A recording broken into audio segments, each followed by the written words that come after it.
رمضان كريم كريم كريم شهر عظيم عظيم.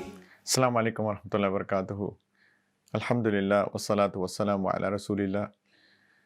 اللہ تعالیٰ نے رمضان کا مہینہ اس طریقے سے بنایا ہے کہ ہم روزے سے پہلے صبح اٹھ کے پہلے سحری کھاتے ہیں. سحری میں اللہ تعالیٰ نے بہت برکت رکھی ہوئی ہے.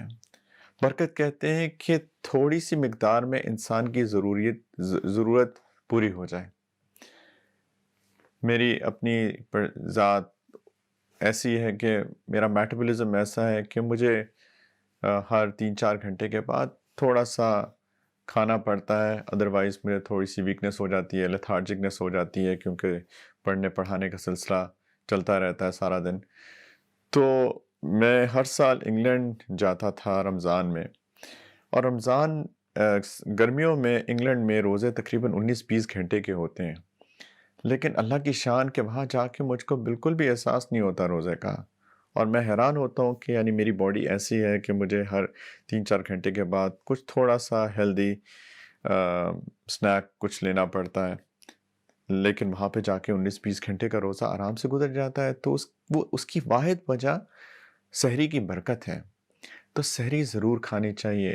نبی کریم علیہ السلام نے ترغیب دی سحری کھانے کی.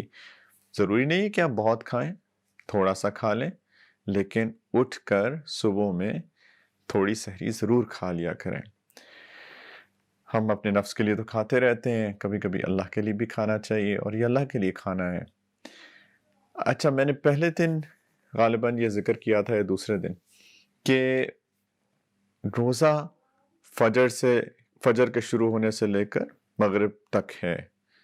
اور میں نے یہ بھی کہا تھا کہ فجر کی اذان فجر کا وقت شروع ہونے کے بعد ہوتی ہے. تو اس کا مطلب ہے کہ اگر کوئی خدا نخواستہ فجر کی اذان کے وقت کھا رہا ہو تو اس کا روزہ نہیں ہوتا. فجر کا وقت شروع ہونے سے روزہ شروع ہو جاتا ہے. تو جب سحری کھائیں گے تو ظاہری بات ہے وہ فجر کا وقت شروع ہونے سے پہلے کا وقت ہوگا، اور وہ وقت ہوتا ہے تہجد کا. تو جب ہم سحری کے لیے اٹھے ہی ہیں تو تھوڑا سا اس طریقے سے اپنے ٹائم کو مینج کریں کہ ہم سحری بھی کھا لیں، اور 10 منٹ ایکسٹرا ہمیں اگر کم از کم مل جائے تو ہم 2-4 رکعت تہجد کی پڑھ کے اور اللہ سے دعا مانگے. اس وقت یہ قبولیت دعا کا بھی وقت ہے. ایک حدیث قدسی میں آتا ہے کہ اللہ تعالیٰ اس وقت منادی کرواتے ہیں، اعلان ہوتا ہے حل من سائل فأعطی له، کہ کوئی ہے مانگنے والا کہ اس کو دیا جائے، کوئی ہے مغفرت طلب کرنے والا کہ اس کی مغفرت کی جائے. تو 2-4 رکعت تہجد کی پڑھ لیں اور پھر اللہ سے دعا مانگ لیں، اور ہر چیز مانگیں، دنیا بھی مانگیں، آخرت بھی مانگیں، اپنے لیے بھی مانگیں، اپنے گھر والوں، اپنی اولاد، اپنے والدین، اپنے عزیز اقارب رشتہ دار امت کے لیے بھی مانگیں. ہر چیز مانگیں. اللہ کے خزانے میں کوئی کمی نہیں ہے، ہمارے ظرف میں کمی رہ جاتی ہے. میرے شیخ فرماتے ہیں کہ اللہ تعالیٰ نے ایک طرح کا بلینک چیک دیا ہوا ہے، آپ لکھ لیں جو چاہتے ہیں، آپ لکھ لیں. یہ تو ہم لوگ نہیں لکھتے. تو پلیز، ایک تو اللہ نے موقع دیا ہے کہ اس وقت میں اٹھ ہی رہے ہیں، تو تھوڑے سے وقت میں نیند کی اور قربانی دے دیں، اور 2-4 رکعت کے لیے وقت بھی رکھ لیں. بلکہ میرا مشورہ یہ ہے کہ کھانا سحری تھوڑا جلدی ختم کر دیں، تاکہ سحری اور فجر کا وقت شروع ہونے کے درمیان یہ تہجد اور دعا کا وقت رکھ لیں. انشاءاللہ اس میں یہ ہوگا کہ سحری فجر کے وقت کے اندر بھی داخل نہیں ہوگی، وہ بھی سیف ہو جائے گا انشاءاللہ، اور بیچ میں تہجد اور دعا کا موقع بھی مل جائے گا.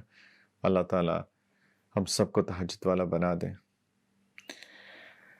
آج کے مسائل میں سے کچھ لوگ پوچھتے ہیں کہ ٹوتھ پیسٹ کرنا جائز ہے کہ نہیں ہے روزے میں.